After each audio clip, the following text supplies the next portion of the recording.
Selamun reis geliyor hevana. Saat çaresi ve İro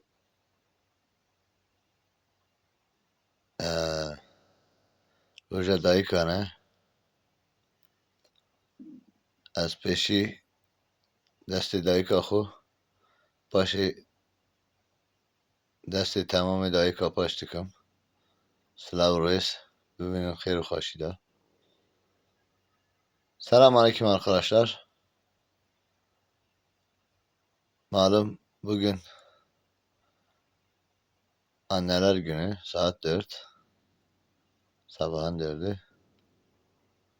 Başta annem olmak üzere bütün annelerin ellerinden öperim. Ve anneler gününüz kutlu olsun.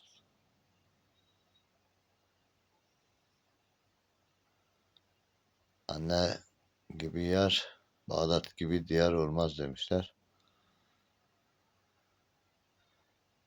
Kalın sağlıcakla. Görüşmek üzere.